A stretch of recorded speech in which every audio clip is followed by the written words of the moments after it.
बिस्मिल्लाहिर्रहमानिर्रहीम। अस्सलाम वालेकुम स्टूडेंट्स। आज के टॉपिक में हम लोग डिस्कस करेंगे जो हमारा टॉपिक है 12.4 टेलीस्कोप। रिफ्रैक्टिंग टेलीस्कोप एक्चुअली क्या होता है, किस लिए यूज़ होता है, उसका हम यूज़ देखेंगे। उसकी जो रे डायग्राम है, कौन कौन से लेंसेज उसमें यूज़ होते हैं और इसकी मैग्नीफिकेशन का जो फार्मूला है वो देखेंगे। तो सिंपल अपनी प्रीवियस लेक्चर में हम लोगों ने कंपाउंड माइक्रोस्कोप और उसकी मैग्नीफिकेशन को डिस्कस किया था। तो आज हम पढ़ेंगे telescope. Telescope basically astronomical telescope या रिफ्रैक्टिंग टेलीस्कोप इसको कहते होते हैं। वो किस लिए यूज़ होता है? It is use to view the heavenly bodies and distant objects. Distant objects का मतलब है ऐसे ऑब्जेक्ट जो हम बहुत ज़्यादा दूर होते हैं। जैसे स्काई पे अगर आपने मून को, स्टार को चेक करना है, ठीक है, उनकी लोकेशन को चेक करना है, तो उसके लिए हम जो है वो टेलीस्कोप जो है वो यूज़ करेंगे। ठीक है, तो टेलीस्कोप में जो है वो कौन कौन सी रे डायग्राम उसके बाद में डिस्कस करेंगे। पहले हम देखेंगे कि उसके अंदर जो है वो दो कन्वर्जिंग लेंस यूज़ करते हैं। ठीक है, एक हमारे पास दो कन्वर्जिंग लेंस होते हैं, टू कन्वर्जिंग लेंस उसमें यूज़ करते हैं। ठीक है, दो कन्वेक्स लेंस, यानी कन्वर्जिंग लेंस का मतलब है दो कन्वेक्स लेंस यूज़ करते हैं। एक ऑब्जेक्टिव लेंस होता है और एक आई पीस होता है। मेटल की एक ट्यूब होती है, मेटल ट्यूब के दोनों एंड्स के पास जो है वो दो लेंस जो है वो यूज़ होते हैं। दो लेंस जो है the outer end of the two metal tubes जो है वो यूज़ होते हैं। वो दोनों जो है वो किस तरह करते हैं, which can slide into one another. ठीक है, अब ये इसके अंदर वो कैसे फिट हुए हुए होते हैं। एक लेंस को हम लोग कहते होते हैं ऑब्जेक्टिव लेंस कहते हैं। ठीक है, जो कि जो ऑब्जेक्ट के पास होता है, यानी स्काई वगैरह का उसका जो एंड होगा वो किधर होगा, आगे की तरफ होगा। और दूसरा वाला जो लेंस है जिसे हम आई पीस कहेंगे, वो लेंस आई के करीब होगा। ठीक है, यानी उस लेंस को हम लोग कहेंगे आई पीस कहेंगे। अब इन दोनों की जो फोकल लेंथ है वो भी डिफरेंट होती है, क्योंकि जो हमारे पास ऑब्जेक्ट्स है वो बहुत ज़्यादा दूर है। जैसे स्काई वगैरह पे हम लोगों ने किसी मून या स्टार को ऑब्जर्व करना है, तो उसके लिए हमें एक ऐसा लेंस चाहिए जो कि ज़्यादा से ज़्यादा रेज़ ऑफ लाइट को क्या करेगा, लेंस के ऊपर आएंगी। ठीक है, यानी ज़्यादा रेज़ ऑफ लाइट को कैप्चर कर रहा होगा। तो यहाँ पे जो ऑब्जेक्टिव लेंस होगा उसकी हम फोकल लेंथ क्या लेंगे, लार्ज लेंगे।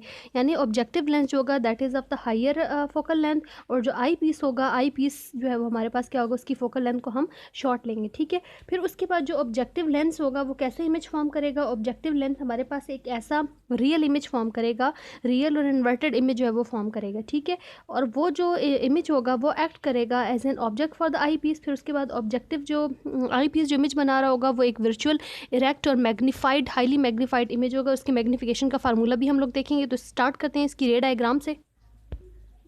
ये दो कन्वर्जिंग लेंस हम लोगों ले लिए। This is the objective lens, इसकी फोकल लेंथ बहुत ज़्यादा लार्ज है। यहाँ पे आप देखें लेंस से इस प्रिंसिपल फोकस तक जो डिस्टेंस है उसे हम लोगों ने एफ ओ कहा हुआ है। O f o is the focal length of the objective lens. ये आई पीस है जो ऑब्जर्वर के पास है। ऑब्जर्वर आई पीस की जो फोकल लेंथ है उसे हम एफ ई से रिप्रेजेंट किया हुआ है। ऑप्टिकल सेंटर से प्रिंसिपल फोकस तक जो डिस्टेंस है उसे हम लोगों ने एफ ई लिया हुआ है। यहाँ आपको इस फिगर से नज़र आ रहा है कि एफ ओ जो है वो लार्ज होना चाहिए as compare to f e, यानी एफ ओ की focal length as compare to the f e large होने चाहिए। अब हम लोगों ने देखना है कि रे डायग्राम से कैसे जो है वो पैरेलल रेज आ रही होती हैं किसी भी डिस्टेंट ऑब्जेक्ट से, और कैसे वो एक रियल इमेज जो है वो फॉर्म करती हैं। ये इस तरह पैरेलल रेज आ रही होती है ऑब्जेक्ट से जो कि बहुत ज़्यादा डिस्टेंट ऑब्जेक्ट से, जो बहुत ज़्यादा दूर है। ऑब्जेक्टिव लेंस के ऊपर रेज ऑफ लाइट जो वो आ रही है। अब ये रेज ऑफ लाइट जो है वो किधर से पास कर रही है, इस तरह अगर आप लोग इनको देखें तो यहाँ पे इस पॉइंट पे ये इंटरसेक्ट कर रही है। यानी अगर हम लोग इमेज देखें तो इमेज वो किधर बना रही है, एफ ओ पे इमेज बना रही है। ठीक है, एफ ओ पे इमेज बन रहा है I one. This is the first image. अगर आई वन को चेक करें, ये वाला इमेज जो ऑब्जेक्टिव लेंस बना रहा है, तो ये image as compare to object जो है वो कैसा है, एक हमारे पास स्मॉलर इमेज जो है वो फॉर्म हो रहा है। ठीक है, तो इस इमेज को कहेंगे कि ये वाला इमेज किस तरह है, रियल और रियल, इन्वर्टेड और एक स्मॉलर टाइप का इमेज जो है वो फॉर्म हो रहा है। ठीक है, अब हम लोगों ने करना क्या है कि ये जो इमेज है आई वन, क्योंकि आई पीस है उसके बाद, तो ये जो इमेज होगा आई वन ये एक्ट करेगा as an object for this eye piece. फिर उसके बाद आई पीस जो इमेज बना रहा है वो किस तरह का आई पीस जो इमेज बना रहा है, ये पैरेलल रेज ऑफ लाइट थी। ठीक है, फोकस में से पास कर गई। अगर रिट्रेस करें तो यहाँ में हमारे पास एक इमेज फॉर्म हो रहा है आई टू। अगर आई टू और आई वन को कंपेयर करें तो I one as an object होगा फॉर दिस आई पीस, और फाइनल इमेज जो आई टू फॉर्म कर रहा है बाय द आई पीस, अगर उसको देखें तो वो किस नेचर का है, उसकी नेचर किस तरह है, वो है ए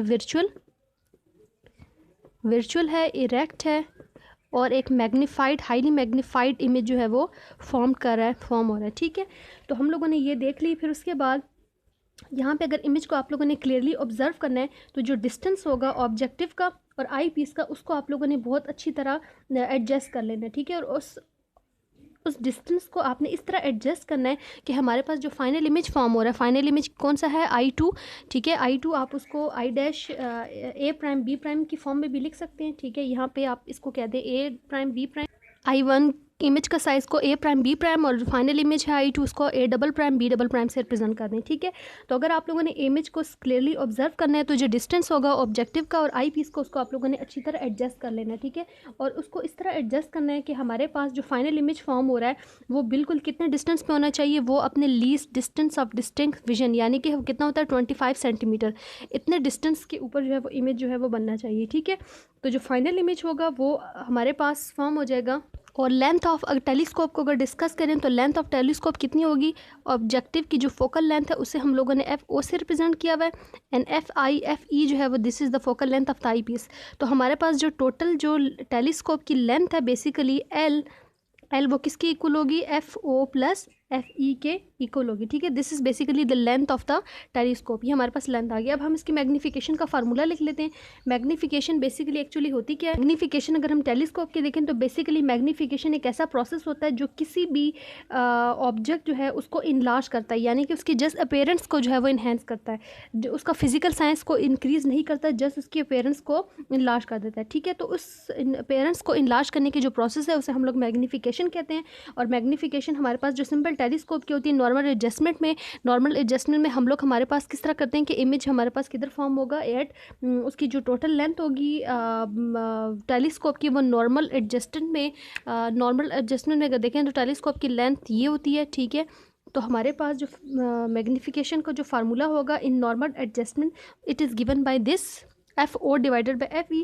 FO is the focal length of the objective and FE is the focal length of the eye piece of the telescope, ठीक है। इस फार्मूले से ये बहुत क्लियर हमें नज़र आ रहा है कि अगर हमें हायर मैग्नीफिकेशन रिक्वायर्ड है तो हायर मैग्नीफिकेशन रिक्वायर्ड के लिए हमारे पास ज़रूरी है कि जो फोकल लेंथ है ऑब्जेक्टिव की वो क्या होनी चाहिए, लार्ज होनी चाहिए, और focal length of the eye piece क्या होनी चाहिए, शॉर्ट होनी चाहिए। तो इसीलिए हम लोग जब टेलीस्कोप डिज़ाइन करते हैं तो ऑब्जेक्टिव की जो आई पीस ऑब्जेक्टिव की जो फोकल लेंथ है वो उसे हमेशा क्या रखते हैं, लार्ज रखते हैं as compare to the focal length of the eye piece, ठीक है। ये टेलीस्कोप का हम लोग ने मैग्नीफिकेशन का फार्मूला लिख लिया। अब अगले लेक्चर में हम लोग डिस्कस करेंगे द ह्यूमन आई को डिस्कस करेंगे, defect of vision, short sightedness and lower sightedness, myopia, hypermetropia, उसको डिस्कस करेंगे। आई होप कि आप सबको ये क्लियर हो गया होगा। और उसके बाद उसके इस चैप्टर के जो इंपॉर्टेंट न्यूमेरिकल्स हैं उनको डिस्कस